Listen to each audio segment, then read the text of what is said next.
Hola, ¿qué tal? ¿Cómo están ustedes? Este es el 7º capítulo de Es Cuestión de Tiempo, programa dedicado a los jubilados, a sus avatares, a las luchas de los jubilados en todo el territorio de la República Argentina. Hola, Antonio Burela. Hola, ¿cómo estás? ¿Novedades en el frente? Sí, hay algunas novedades en este tiempo tan complejo, tan difícil, y a una agenda de los jubilados, que la primera es el tema de la firma. Nosotros tenemos una idea ya está difundido y ya nos estamos organizando para eso, ya se están juntando las firmas, sobre todo tiene que ver con movilizarnos, hacer la movilización de los jubilados para poder no presionar, sino para ir a peticionar en las distintas gobernaciones, intendencias, etcétera, etcétera. Tratando de alcanzar un mínimo de 1 millón de firmas, ¿verdad? 1 millón de firmas, así es. Y la otra cosa tiene que ver con lo que está sucediendo en la Cámara de Diputados, que es el tema de los saberes de los jubilados, que es un tema muy importante, descongelar los 70.000 pesos, eso que lo dejaron desde hace tanto tiempo, y además el tema de la moratoria, ¿no? Para que se suspendió, para que siga adelante. Esas son algunas de las tareas que tenemos planteadas el movimiento de jubilados de Plaza Congreso. Antonio, hemos decidido incorporar, además de referentes del movimiento de jubilados o especialistas en temas que interesan a los jubilados, también a políticos, a referentes, a dirigentes políticos, porque la solución del tema previsional es política. Ha llegado a ser también un tema moral, ¿no? Por la indignidad que están padeciendo muchos. Bueno, nuestro primer invitado en este tipo de conversaciones es Eduardo Sigal, que fue presidente durante muchos años del Frente Grande, actual vicepresidente del Frente Grande, que es el 4º partido en cantidad de afiliados y históricamente el aliado principal que ha tenido el justicialismo en las últimas elecciones. Eduardo Sigal, muy bienvenido. Muchas gracias por la invitación, acá compartiendo con ustedes este rato. Gracias. La solución es política. No hay otra, ¿no? La solución es política, como también esta situación de crisis la está estableciendo la política. Uno podría discutir si el presidente Milei es político o no es político. Una vez que llega a la presidencia de la República, él es el que está dando estas orientaciones a partir de todos los decretos de necesidad y urgencia para cercenar derechos conquistados durante años por los jubilados. Por lo tanto, la política puede favorecer a los jubilados y pensionados, y la política puede embromar a los jubilados y pensionados. Y la verdad, la política de Milei, seguramente quienes nos están viendo lo saben con precisión, la política de Milei es una política que vino a aplicar la guillotina, la motosierra, para cortarle las piernas a los jubilados y sus derechos. Por eso suspendieron la moratoria, por eso prácticamente congelaron o dan aumentos que van muy detrás de la inflación. Por más que se haya achicado la inflación, los jubilados estamos en realidad corriendo detrás. Realmente me parece que la política tiene mucho que decir también para cómo resolver, y no se trata de seguir endeudando al país, porque Milei nos mete en esta cosa media loca, ¿no? Es decir, hay que equilibrar las cuentas. Entonces le deja que a los amigos que fugan capitales, intereses, dólares de la Argentina se los lleven, pero quienes tienen que pagar los platos rotos de esa fiestita que está armando para los amigos del poder terminan siendo concretamente gente como los jubilados, como los asalariados en general, bueno, los hombres y las mujeres de a pie, los que tienen que ir a un hospital, los que quieren ir a la escuela pública, todos esos pagamos los costos de esa política, ¿no? Te quiero hacer una pregunta. Hay dos cosas que me llaman mucho la atención y que me parecen que que vale la pena conversar. Lo de Fantino, la declaración de Fantino con relación a lo que le dijo Caputo es una, y la otra tiene que ver con digamos, cómo estamos ahora en este momento, cómo ves el momento digamos, de la política ahora, digamos. Mira, lo de Fantino, te digo francamente, yo creo que lo mandan a hacer estos trabajos sucios. Nadie que cobra y cobra como él y es reconocido, sale espontáneamente a decir esas cosas cuando después Milei dice y levanta en sus redes lo que había pasado en el programa. Entonces, es parte del juego por distraernos, por sacarnos del desastre que hizo ayer. Hoy es jueves 10, ayer fue miércoles 9 de julio, se borró de Tucumán, se borró de tu provincia, se borró porque estaba más solo que Bin Laden en el Día del Amigo. Ayer lo iban abandonando los gobernadores, se iban a quedar siempre un grupito de obsecuentes de estas políticas, ¿no? Pero se iba a quedar muy en soledad, básicamente con el gobernador de Tucumán, con el de Misiones, que sigue sorprendiéndome, Horacio Bevilacqua, que lo supe conocer como dirigente de la Juventud Radical, combativo en la década de los 80. Parece que no hay pertenencias indefinidas, sino que a veces uno va buscando conveniencia. El gobernador de Catamarca, que lo iba a acompañar, pero era un puñadito al lado de los 18 que lo habían acompañado el año pasado. Entonces se borró. Y para disimular eso, me parece que inventaron lo de Fantino. Hacen estas cuestiones. Ellos tienen estrategas de la comunicación, de la simulación, para que vos no te das cuenta que te siguen metiendo la mano en el bolsillo a vos. Claro, porque en definitiva, o sea, parece que fue un apriete indirecto a los gobernadores, ojo el mandato que le dan a sus legisladores, a los que responden a ustedes, porque si se paga a las provincias lo que se le debe y se hace, digamos, justicia con el porcentaje que se le ha quitado a los jubilados en sus saberes, esto estalla, se va todo a la mierda, que es lo que dijo, ¿no? El mismo Fantino. Es un apriete. Es un apriete, y es un apriete que, la verdad,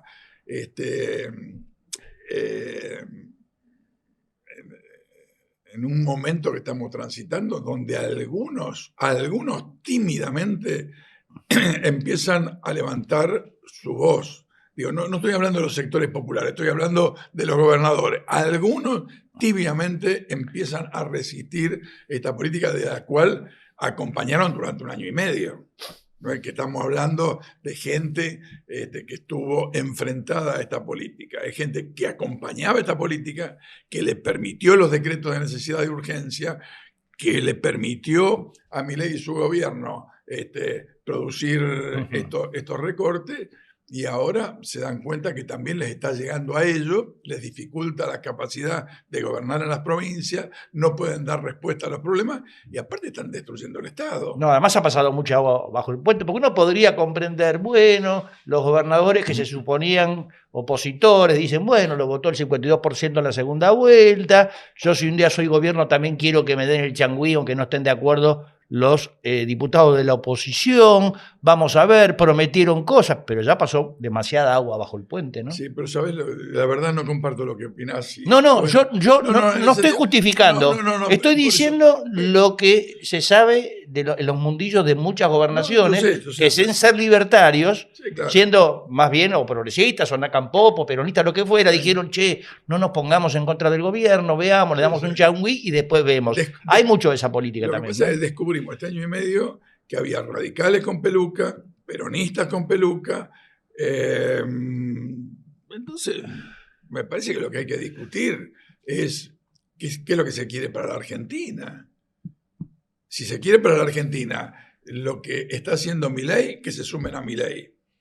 si quieren construir una alternativa para la Argentina, donde vivamos dignamente, donde nos relacionemos con nuestros países vecinos para transformarnos en actores en el mundo multipolar, si queremos mejorar la calidad de vida, la defensa del ambiente, la educación, la ciencia, la tecnología, la industria, la producción, bueno, tenemos que tener actitudes que sean coherentes y no especuladoras si me va a tirar una zanahoria o no me va a tirar una zanahoria.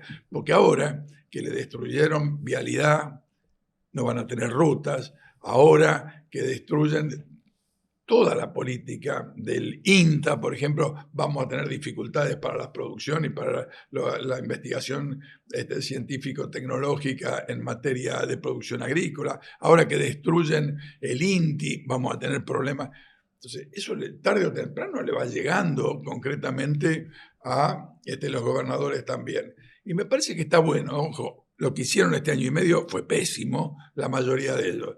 Ojalá que empiecen a pararse un poquito con especulación, por interés, por intención de negociación, por lo que sea, que se paren.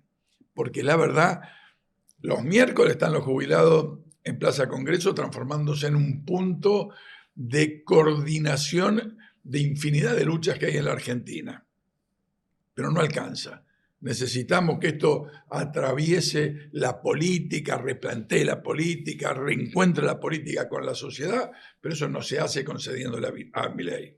Si se le concede a Milei, pierde la política. Entonces, eso tienen que entenderlo los gobernadores. Con los únicos que se puede conceder, a los únicos que se les puede conceder, a los únicos que hay que escuchar, es a los que demandan para vivir mejor. Y esto es la mayoría populares, no los ricachones que especulan permanentemente con lo financiero y también empiezan a cerrar sus industrias porque les interesa más la especulación que la producción. Y sí, los que han apoyado desde el principio obviamente han cometido un error garrafal y creo que lo van a pagar políticamente, ¿no? No sé, porque la verdad a mí me gustaría hoy que este gobierno tenga insignificante respaldo y sin embargo todavía hay gente que piensa que como bajó un poco la inflación y porque mantienen congelado el dólar están en el mejor de los mundos. Todavía tienen, según las encuestas, hay que ver qué va a decir la realidad de las elecciones de octubre en todo el país y de septiembre en la provincia de Buenos Aires, pero por ahora no parecería que la política se haya ayornado a las demandas que tiene la sociedad. Y mientras esto no ocurra, mientras no surjan nuevos liderazgos, nuevas representaciones, nuevas programáticas, nuevas formas de encarar la solución a los problemas del hombre y la mujer de a pie, ¿qué es lo que nos va a pasar? Muchos se van a seguir quedando en su casa y no yendo a votar, lo que me parece un error enorme, porque el que tiene una cuota de poder la mantiene, si vos te quedás mirándola desde afuera. Y me parece que lo que se trata es de encontrar una forma de ser protagonista.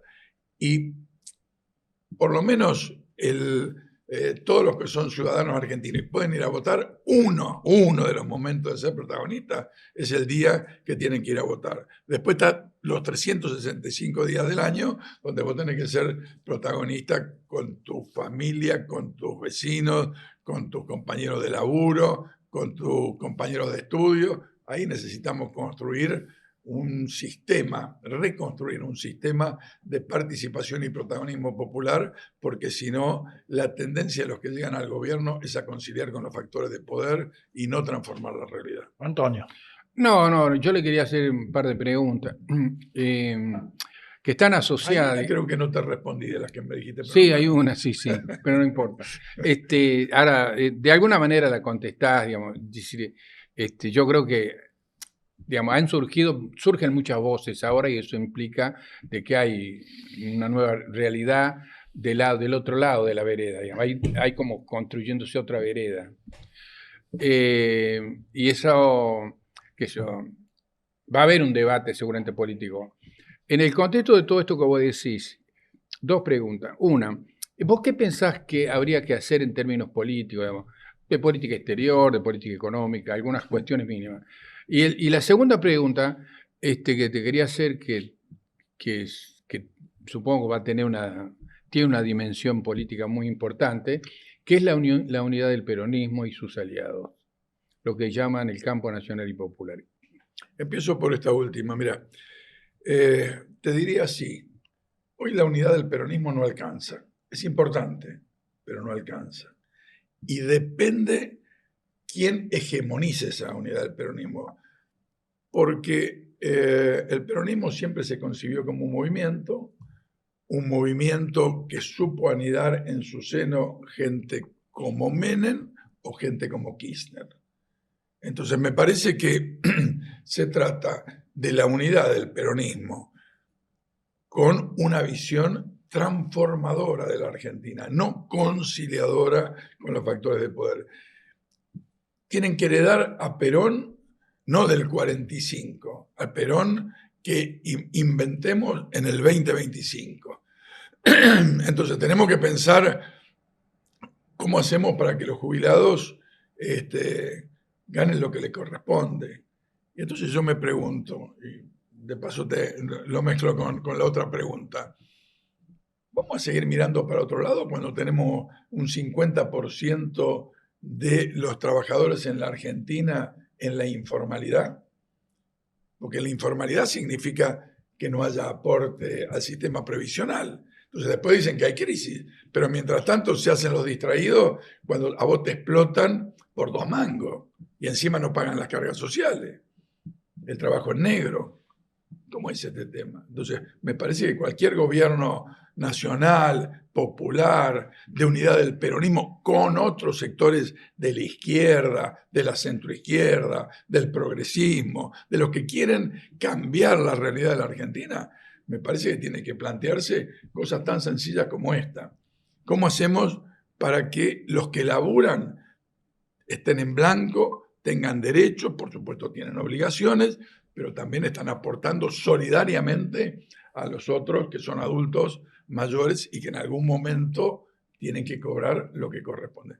Es un ejemplo. Me parece que en este sentido hay que empezar a discutir también entre los dirigentes políticos, entre las fuerzas políticas, qué programa, para qué queremos venir a la Argentina, para qué queremos gobernar la Argentina. Lo digo esto con preguntas, ¿no? Pero para quienes nos están escuchando, ¿ustedes saben qué diferencia hay entre Axel Kicillof y Cristina Fernández de Kirchner, que estuvieron en una disputa hasta estos últimos días por ver si se armaba o no se armaba el acuerdo en la provincia de Buenos Aires? Yo, que soy dirigente político, que me autodefino como kirchnerista, que estoy en la conducción de uno de los partidos políticos más importantes de la Argentina, no lo sé.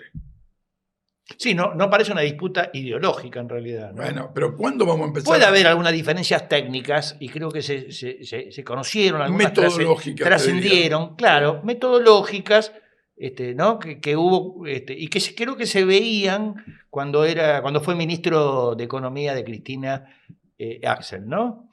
Quizás Axel, ¿no? Axel, un keynesiano más ortodoxo que Cristina, ¿no? Que Cristina.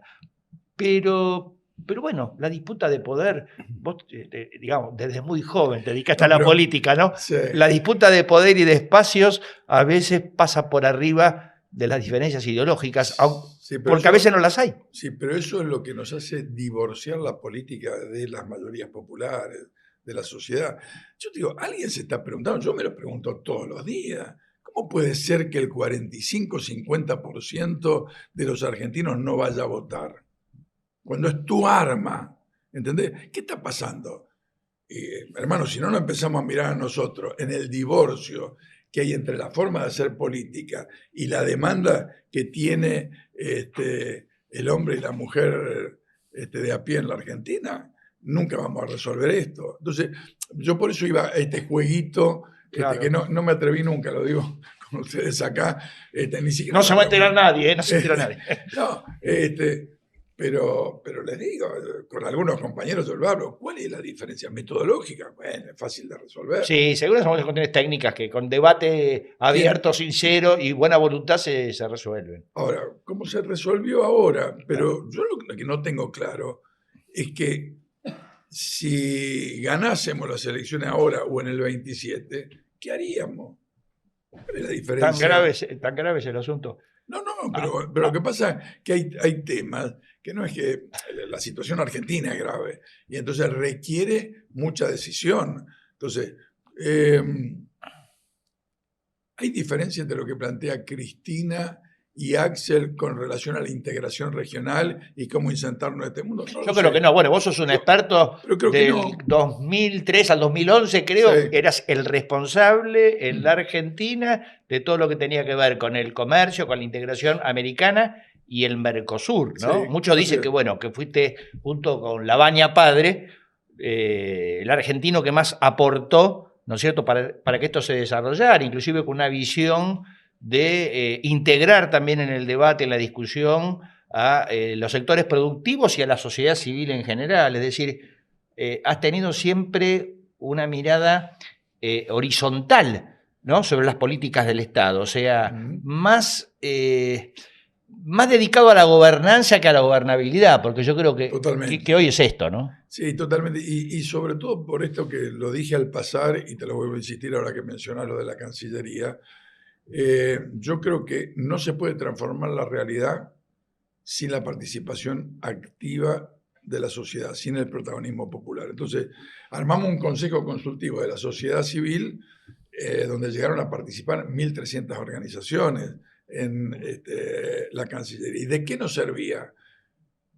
Para que nuestra burocracia, y lo digo no en un término despectivo, como lo diría Milei, sino con un concepto valorativo, nuestra burocracia diplomática no entre en una burbuja que se mire a sí mismo y mire cuál era la preocupación de los industriales, cuál era una preocupación de los trabajadores, cuál era la preocupación de los que defendían el medio ambiente, cuál es la preocupación de las universidades, cuál es la preocupación de los que producen en el campo. Así se construye una política que no divorcie la burocracia de las demandas populares. Bueno, esa fue mi experiencia en esos 8 años. No, los que seguíamos con atención el tema internacional, recordamos eso y realmente fue un paso gigante, ¿no? Sí, para mí, y de paso lo insisto, que quiero insistir en esto, no digo que sea la perfección eso, pero es un camino a tener en cuenta en los gobiernos nacionales, provinciales y municipales. ¿Estás de acuerdo, Antonio? No, sí, estoy pensando porque Eduardo es un planteo muy, muy universalista y a mí me encanta ese tipo de cosas. Yo creo que yo me preguntaba, ¿y qué pasaría si no hubiera elecciones ahora? Me venía preguntando de colectivo. Con la unidad, con el debate, con lo que se está dando ahora, digamos, con el debate político. A partir de que nosotros no somos conscientes de que todo lo que significa el sistema electoral hace aparecer como que hay 24 países dentro de un país. Es decir, la autonomía esa, a mí me hace pensar de que se ha deteriorado mucho si alguna vez hubo un proyecto nacional. Antonio, metiste el dedo en la llaga en un tema fundamental. Yo creo que la política de Milei, para seguir haciendo en la Argentina lo que quiere Estados Unidos, requiere nuestra disgregación. Y la disgregación se da de muchas maneras. Una de ellas es construyendo 24 estados que tengan una formalidad de país, pero que en definitiva cada uno haga lo que quiere. Y lo peor es que en la política está pasando lo mismo. Entonces, vos hablas con los compañeros nuestros y de otros de las provincias, dice, la particularidad de mi provincia es que tengo un gobierno así, asá, entonces yo digo, eso puede haber particularidades, las hay de carácter geográfica, de carácter climatológica, cultural, hay que respetar las diversidades, pero en el contexto de pensar en un país en su totalidad. porque no se salva nadie construyendo la República de Mendoza como alguna vez lo planteó algún gobernador, o tratando de producir un gesto autonómico de alguna provincia. Acá nos salvamos entre todos y con todos, o se salvan unos pocos. No es que no se salva nadie, se salvan unos pocos. No, de mi parte, una última pregunta. Yo siento que la política se tiene que tensionar más. En el sentido del pensamiento, esto que vos decías, de qué manera, de qué vamos a hacer cuando lleguemos al poder. El otro día leí una nota en La Nación. La Nación lo llama el campo empresarial, digamos, ¿no?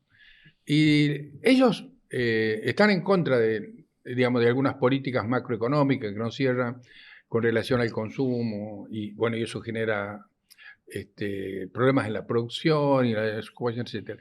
Pero dicen un par de cosas. ¿Qué hay que hacer? Bajar impuestos, reforma laboral, es decir, que significa en última instancia precarización laboral. Es decir, baja de retenciones. Que hay gente que está pensando, digamos, si la política no se tensiona en el debate para incluir todo eso, para ver de qué manera va a homogeneizar un discurso político que permita decir, bueno, nosotros pensamos esto, y desde ese lugar hacer esta discusión. Porque si no, el riesgo que se corre es una dispersión. Sí, yo creo que hay que discutir qué país queremos. Claro. Este país es infinitamente rico. Ahora, ¿quién se queda con la riqueza? ¿Cómo se distribuye de otra manera? Eso se puede hacer sin impuestos. Eso se puede hacer sin aranceles. Miren lo que hace el modelo de Milei es Trump. Y Trump amenaza concretamente a los países del BRIC con aumentarle los aranceles. Acaba de decirle al gobierno de Lula de Brasil, che, no lo persigan judicialmente a Bolsonaro por el intento de golpe, porque si no te voy a aumentar 50% las... Y ahí yo diría, ¿qué hubiera dicho Milei si se lo dicen? Haría gesto de decir, ¿cómo no, señor Trump? Vamos a hacer lo que usted dice. ¿Qué hizo Lula? Dijo, no se olviden que nosotros somos una república independiente, no somos una colonia. Ojo con lo que van a hacer con nosotros. Nuestra política interna se define en el marco de las autoridades legítimamente electas en Brasil. Ahora, de todas formas, ¿no? Haciendo un parafraseo horrible, de todos modos, ¿qué va a pasar en el futuro? ¿Estamos mal pero vamos bien? ¿Qué pasa con la sociedad política? Estamos mal y lamentablemente tengo que decirle que vamos peor. La verdad, yo no tengo ninguna expectativa ni quiero generarle ninguna expectativa en políticas como las que desarrolla Milei. Creo sí que tenemos que madurar en la capacidad de construcción de una propuesta política, en el surgimiento de una nueva dirigencia política. Propuesta y dirigencia tienen que ver. A veces lo viejo aporta a la construcción de lo nuevo y otras veces somos una traba. Es decir, entonces, hay que ir a votar y votar bien. Es la única solución. Hay que ir a votar, sí, pero antes de ir a votar, hay que ¿sabe pensar. qué? Hay que pensar, hay que organizarse, hay que participar, hay que transformar. Aquel que tenga alguna inquietud, que agarre la política en su mano, no importa qué partido, que agarre la política en sus manos y que empiece a decir, yo puedo ser útil para transformar la realidad y no espero que me la resuelvan, la quiero resolver yo como protagonista. Eduardo Sigal, gracias por aceptar nuestra invitación. No, muchas gracias a ustedes. Y ustedes no se vayan, viene la segunda parte de esta séptimo aporte de Cuestión de Tiempo.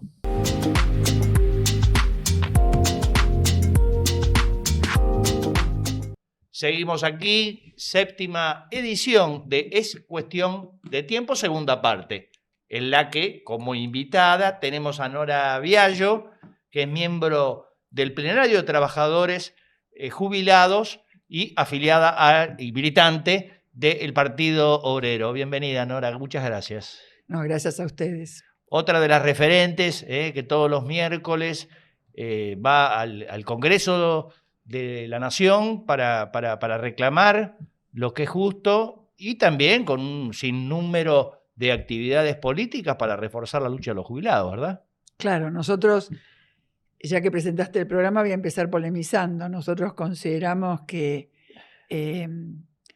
ser jubilado es cuestión de tiempo, en realidad está cuestionado, porque no va a haber jubilaciones con este sistema que está armado de trabajadores en negro, de despidos, de quita de los derechos, de premio a los empleadores en negro, de condonaciones de deudas a los que evaden los aportes previsionales.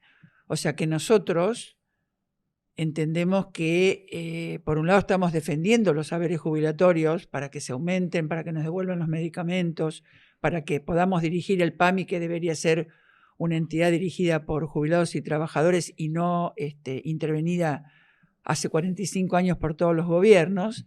No solo luchamos por eso, sino también los jubilados luchamos contra el trabajo en negro, y ahora vamos a hacer una gran marcha antirrepresiva contra el protocolo de Bullrich, que nos ataca en forma directa, porque si hay algo que se caracteriza este año y pico del gobierno de Milei es partirnos la cabeza y llenarnos de gases a los jubilados, a otros sectores también, pero a los jubilados especialmente. Pero también reclamamos por el derecho de huelga, que acaba de ser conculcado. Te obligan a tener el 80% del plantel laburando, o sea que no hay ninguna huelga entonces si tiene el 80% de las personas trabajando. Y también defendiendo el derecho a indemnización, que acaba de quitarse en cumplimiento de lo establecido por la ley de bases y de los superpoderes que le da la ley de bases, votada por la oposición patronal, desgraciadamente, y esto le ha dado aire a Milei para que haga el desastre que está haciendo con los trabajadores, con el patrimonio nacional, con los organismos estatales y con una recesión brutal que significa un industricidio, como se dice. O sea, hay que hacer algo para que no sea cuestión de tiempo seguir padeciendo o padeciendo más a la hora de ser un jubilado, ¿no? Claro, nosotros lo que queremos decir es que no está garantizada la jubilación de aquí Claro, en adelante, así directamente, ni para los que estamos jubilados ni los que van a venir. Por eso estamos peleando por la moratoria, porque la moratoria es un parche ante la situación de que vos tenés, como se dijo recién, más del 50% de los trabajadores en la Argentina en negro o con contratos precarios, lo cual no es poco. En este momento tenés unos 500.000 despidos de trabajadores en blanco. Toda esa gente no va a aportar y no va a llegar a los 30 años de aporte, porque ¿dónde va a ir a trabajar en blanco? No sé si me entendés. Entonces, la moratoria previsional lo que permite cada vez que sale es que el trabajador o trabajadora que no llega a los 30 años de aporte porque ha tenido parte de trabajo de explotación en negro, pueda jubilarse. La injusticia que tiene la moratoria es que lo faltante lo paga el trabajador. Nosotros, que somos también del Frente de Izquierda y del Partido Obrero, defendemos que lo faltante al trabajador por haber sido contratado en negro lo paguen los patrones. Pero mientras tanto, que salga esta ley para que se pueda jubilar la gente que, por ejemplo, en marzo no se pudo jubilar, que fueron 245.000 personas en marzo que no se pudieron jubilar. Antonio. No, yo quiero decir que comparto totalmente lo que dice Norma. Creo que, digamos, la introducción de la ciencia y la técnica solamente en los procesos productivos lleva a aumentar la productividad del trabajo de manera tremenda, digamos. Y la explotación. Pero claramente este es un país diseñado para un 20 o un 30% de personas. Está pensado así, se sigue pensando así. Y esto requiere de, digamos, Sigal dijo una cosa, hay que tener un programa inquieto y hay que tener mucho coraje para poder enfrentarse a estos poderes fácticos en la Argentina. Y rediscutir significa que digamos, que de manera como está instalado el tema de la jubilación, cómo se paga, no va más, digamos. Tiene que estar vinculado a la producción, a la redistribución de la riqueza, en el origen, que es en donde se produce la riqueza, que es entre la relación entre el trabajo y el dueño, y el que se apropia de ese trabajo. Yo creo que es una lucha global, digamos, ¿no? Claramente es una lucha global. Yo creo que... pero necesariamente todo, digamos, es un problema que tiene que ver con la dignidad de la ancianidad, digamos, de qué manera vamos a construir una comunidad que tenga dignidad. Y preguntarnos, la última cosa que digo, preguntarnos si es posible construir una nación, una sociedad, una comunidad así, como está planteada ahora. ¿Es posible, Nora, eso? Como está planteado hoy con la política de Milei y que está siendo sostenida por los partidos patronales en el Congreso y también con la parálisis y freno de la CGT e incluso de la CTA, que han sido incapaces de desarrollar luchas nacionales y paros generales contra los despidos y la política de Milei, si sigue esta política y que se le permite a Milei gobernar, a un tipo que no tiene partido, que no tiene gobernadores, que no tiene intendentes, que no tiene estructura nacional, lógicamente vamos a un hundimiento brutal. Cada día que pase, por eso nosotros, y eso está muy presente en el movimiento de jubilados, casi la mayoría de las organizaciones sostienen la idea de fuera Milei. O sea que el gobierno, la continuidad del gobierno de Milei, con las necesidades de los adultos mayores, pero también de los trabajadores, de la educación, de la salud, es incompatible con nuestras necesidades. Esta es una posición que quiero dejar clara. Acá se está hablando mucho del proceso electoral, mucho que pongo un candidato, que saco el otro, me junto o no me junto. Acá que hay que juntarse para voltear al gobierno de Milei, porque no puede seguir gobernando un tipo que nos está entregando y que está generando un nivel de endeudamiento de características históricas otra vez. Y esto cae sobre nuestras espaldas. Yo también soy docente. ¿Cómo se puede estar admitiendo la liquidación de la escuela pública, como lo declaró en Davos, recortando el presupuesto?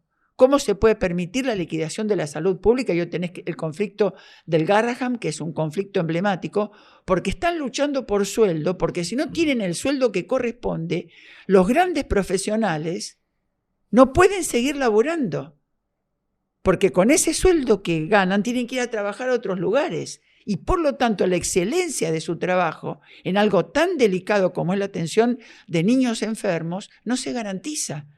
Y este tipo que nos gobierna se considera con atribuciones que se las dieron los que le votaron la ley de bases para hacer este estrago que está haciendo a nivel de todo el país.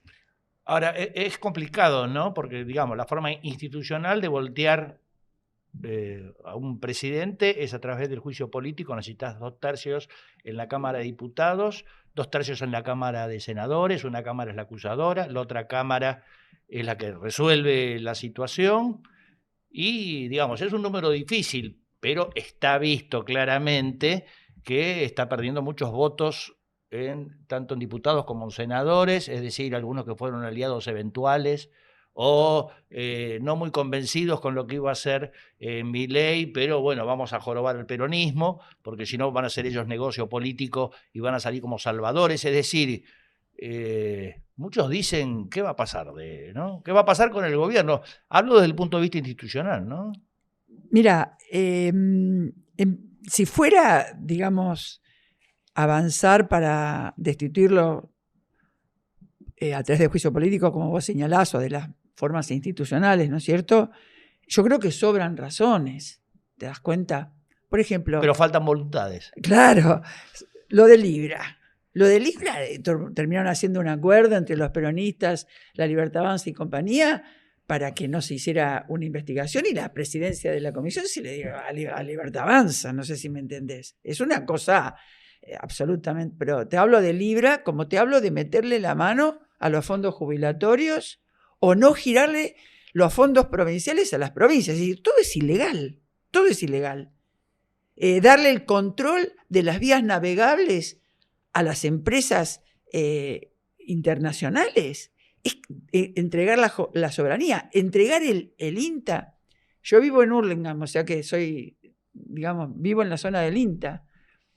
Es liquidar la soberanía nacional, lo del INTA, lo del INTI, porque es privatizar todos los logros en el agro, incluso sin ningún tipo de control en cuanto a contaminación, o es privatizar quién maneja la legalidad o no legalidad de un producto que se vende en el mercado en la Argentina, ¿no es cierto? Esto de la liquidación del INTA y del INTI. Pero déjame que termine con otra cosa.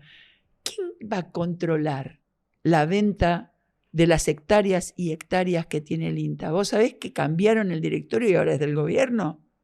Es el bolsillo de Caputo que se lleva todo. O sea, si vamos a la parte institucional, y termino con la idea, pero aparte nosotros que somos viejos, nos ha tocado vivir muchas rebeliones. Cordobazo, junio y julio del 75, Argentinazo. Es decir, los pueblos tienen recursos, que son las insurrecciones populares, las movilizaciones populares que hacen trastabillar a un régimen. Y entonces se empiezan a alinear las fuerzas políticas diciendo, bueno, ¿por qué persiste Milei? ¿Y por qué el capital y el imperialismo no quiere al peronismo en el gobierno si les vino tan bien durante tantos años para hacer tantos negocios? No quiere el peronismo porque el que logra contener a las masas en este momento es Milei. Cuando el proceso de lucha que se está desarrollando ahora, con la ocupación de Morbillo, la lucha del Garrahan, la que es enorme lucha de los jubilados, la de discapacidad, la de los georgalos, la de SECO, la de SUDNA, los docentes, etc. Cuando esa lucha se generalice, ya no va a servir como contención Milei porque le vamos a pasar por arriba y van a empezar a discutir un recambio, que es lo que se empieza a discutir con esta aparición, ¿no es cierto?, de los partidos que no dijeron agua va y que ahora aparecen para las elecciones. Entonces, nosotros consideramos que es necesario un desarrollo de un proceso de lucha que nosotros decimos hay que trabajar hacia la huelga general, e incluso estamos preparando un plenario nacional de todos los sectores del sindicalismo combativo para el 16 de agosto, para juntarnos todos los que estamos peleando, porque uno de los problemas es que las luchas están una separada de la otra. Y acá se dijo, resulta que los miércoles los jubilados, aparte de movilizarnos desde el primer día contra Milei, contra Bullrich, contra el fondo, contra Caputo y contra también los gobernadores que nos robaron las jubilaciones en la época de la pandemia y ahora las siguen robando, las 13 cajas están todas en cuestionamiento, resulta que nos transformamos en lo que unifican las luchas. Algo hay que discutir. ¿Cómo puede ser que los viejos, con nuestra concentración en Congreso y en el resto del país, terminemos siendo los centralizadores de la lucha? Hay alguien que no está centralizando. Se llama CGT, se llama CTA. Son ellos los que no están centralizando, digamos, para dejar las cosas claras, ¿no es cierto? Y nosotros también planteamos a dónde está que no se ve la famosa CGT. Lo decimos en todas las marchas los jubilados. Y que nosotros le enseñamos a luchar a la CGT. Esta es la realidad. Este tipo, Milei, sigue gobernando por el amparo de los partidos patronales y de las centrales obreras, que no hacen las luchas que en este país se han hecho para voltear gobierno. Así te lo digo con todas las letras. Sí, sos absolutamente clara en tu posición. Antonio. No, me dejó un montón de cosas, viste, picando, como decía. ¿Viste cuando juegas la pelota? No. Yo quiero decir algo, digamos, muy cortito, pero sobre cosas puntuales. El tema, digamos, nosotros, la marcha contra Milei, que Milei se debe ir, digamos, ¿no? En el fondo ahí hay la idea esta de que luchamos por sobrevivir y no luchamos por nada nuevo, digamos, ¿no? En el fondo de eso, porque hay algo en la vida y de los jubilados con la tragedia, porque una cosa es que le pase a un pibe, a un joven, otra cosa es que le pase a un jubilado, porque nosotros hablamos de remedio y la verdad que estamos hablando de remedio, estamos hablando de algo de algo que los jubilados y los viejos lo necesitan, digamos, ¿no? Pero hay una cosa que siempre no lo voy a desarrollar porque no tenemos tanto tiempo, pero hay una cosa que a mí me llama mucho la atención y que ella lo dice desde otro lugar y dije, mira, se puede. Y es que, ¿qué pasa? Que la sociedad lo sigue apoyando a Milei. Es decir, hay más de un 40% de personas que lo apoyan. Y yo lo veo en mi propio trabajo, lo apoya.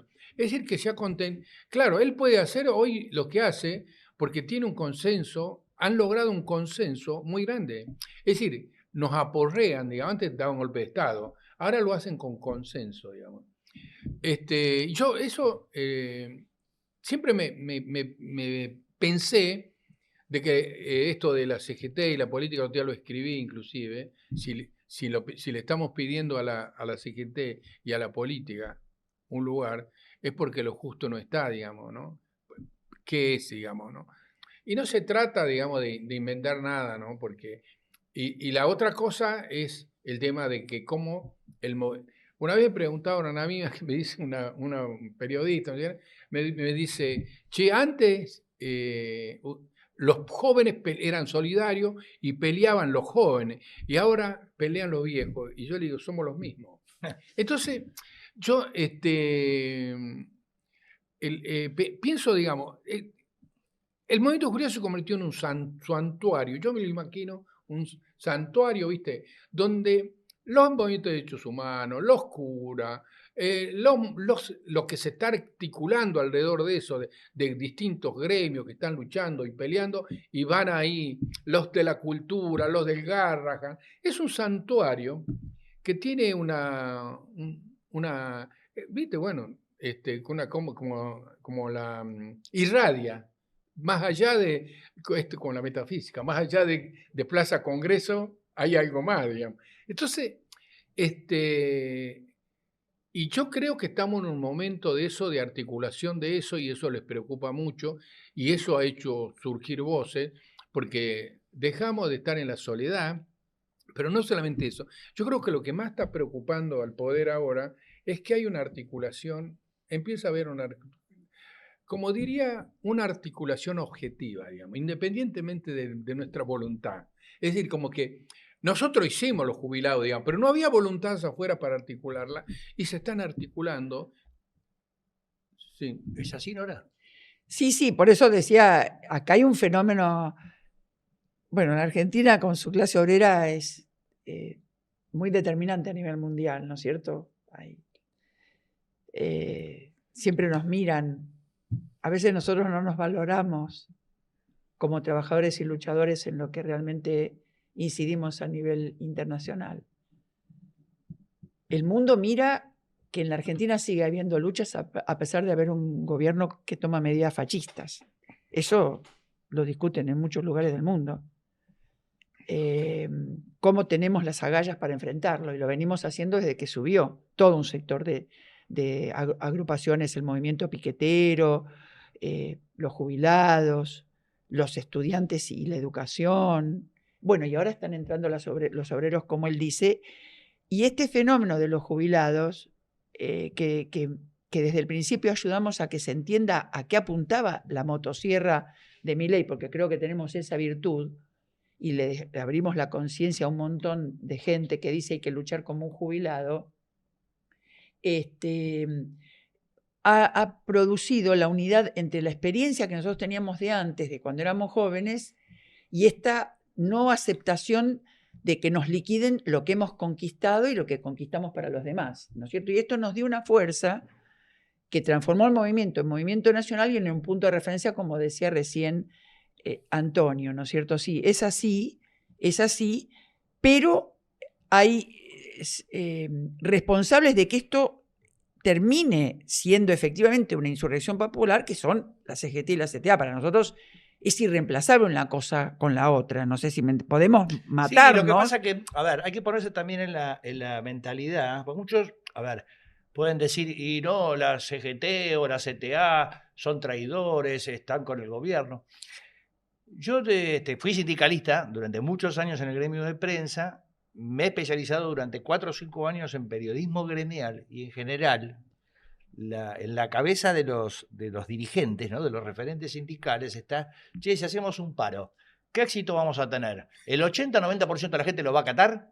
Vamos adelante. ¿Por qué? Porque en general dicen, si nosotros tiramos un paro general, ¿no es cierto? Un paro general, y no tiene un acatamiento mayor del 20-30%, para ellos, en el tema de la relación de fuerza, es mejor no haberlos nunca hecho. Pero esas son pavadas y mentiras que establecen los dirigentes sindicales. Nosotros hemos tenido una discusión cara a cara.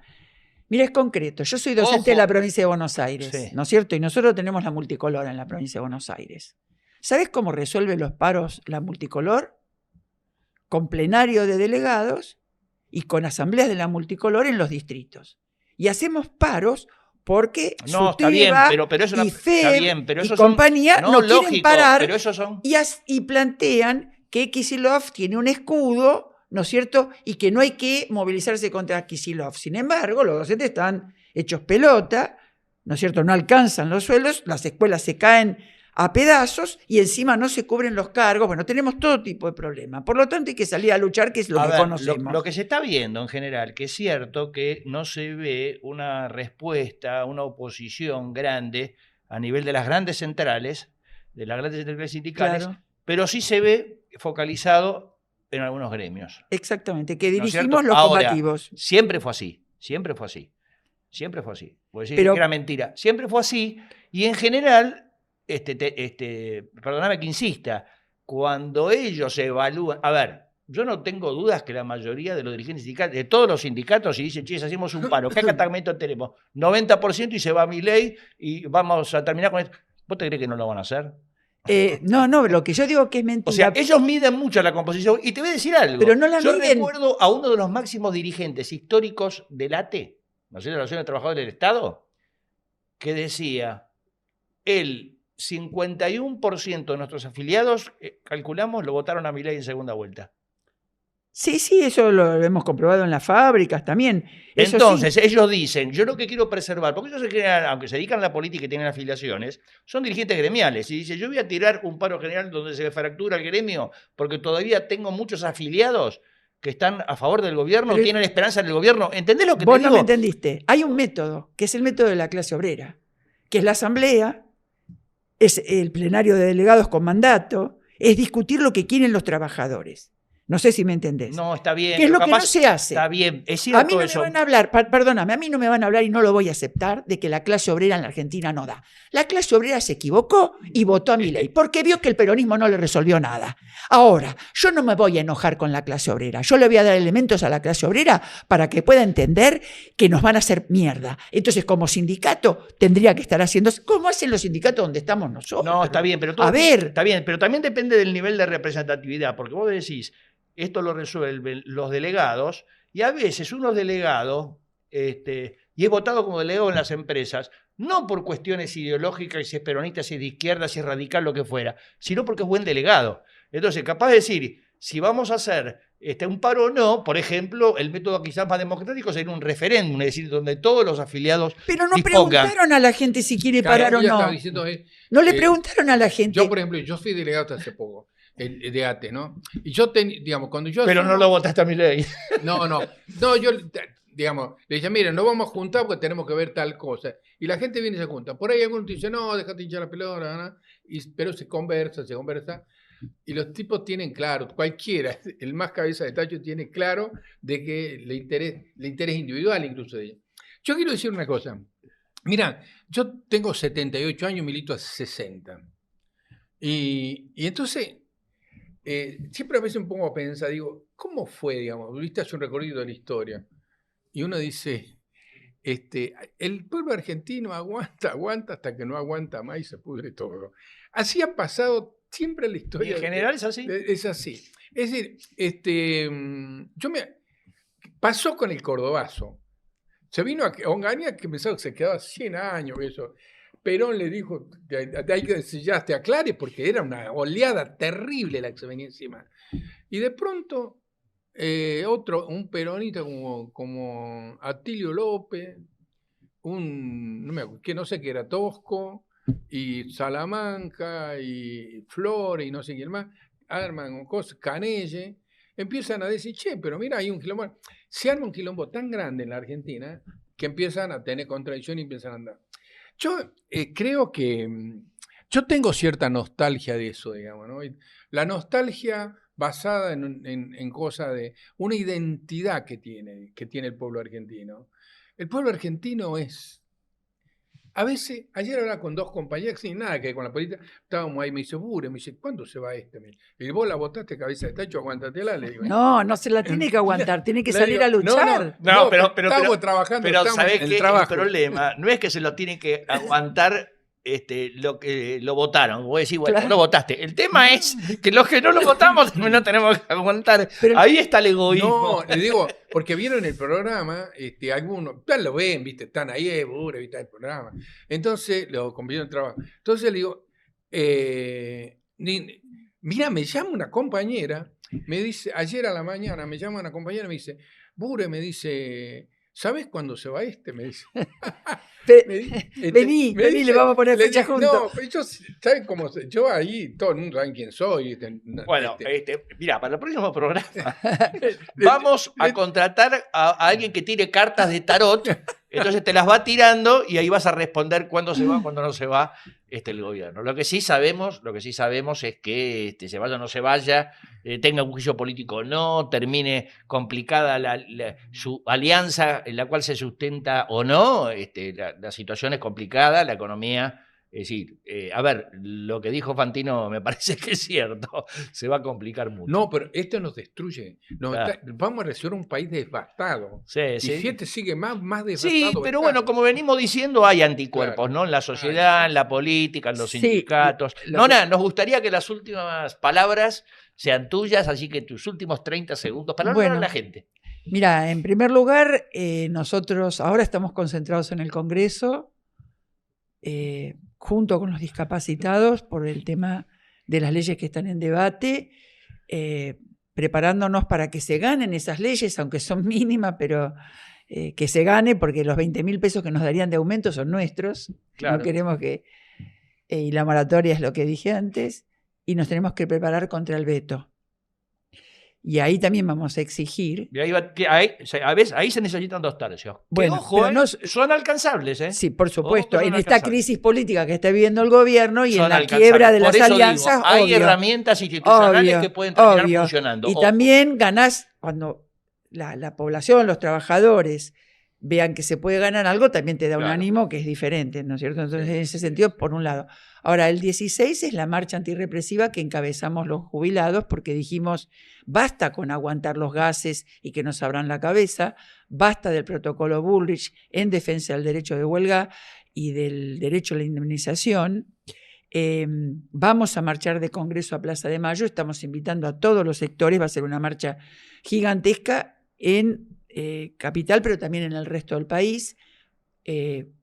Ponemos el cuerpo y la cara porque entendemos que solamente en la calle vamos a dar vuelta a las cuestiones. Y el 17 es la gran marcha del Garrahan, convocada también de Congreso a Plaza de Mayo, pero en todo el país, para que todo el pueblo salga en defensa del Garrahan, que es el hospital de niños por excelencia, que tenemos que defender contra el vaciamiento que está provocando el gobierno. Así que a las calles, como decimos desde el principio. Nora Biagio, del Plenario de Trabajadores Jubilados, militante del Partido Obrero, te agradecemos mucho que hayas estado y disculpamos y las disculpas si nos peleamos un poco, ¿no? ¿La pasaste igual bien?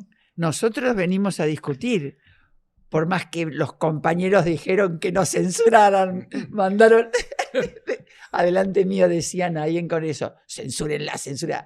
No, pero no, estamos joda, que todos joda. tienen distintos Ya puntos de se vista. entiende. Y lo bueno de este movimiento de jubilados que lucha es que integra a distintas posiciones políticas, Totalmente. ideológicas, y todos por la dignidad del... Y a muchos, pero muchos que votaron a Milei, pero muchísimos que vienen y te dicen, yo lo voté a Milei, estoy arrepentido, ¿qué hay que hacer? Es que dicen que la mayoría de los jubilados lo votaron a Milei. Exactamente, Ustedes nosotros lo tienen no somos comprobado, ajenos a... Lógico, por Así supuesto. que- Pero también ahora hay un pensamiento contrario. Pero hay un viejo tema musical que dice cambia, todo cambia, ¿no? Gracias, Nora, nuevamente. Gracias a ustedes. Termina la 7ª entrega de Cuestión de Tiempo. La semana que viene, la 8ª. Después del 7 viene el 8. Gracias.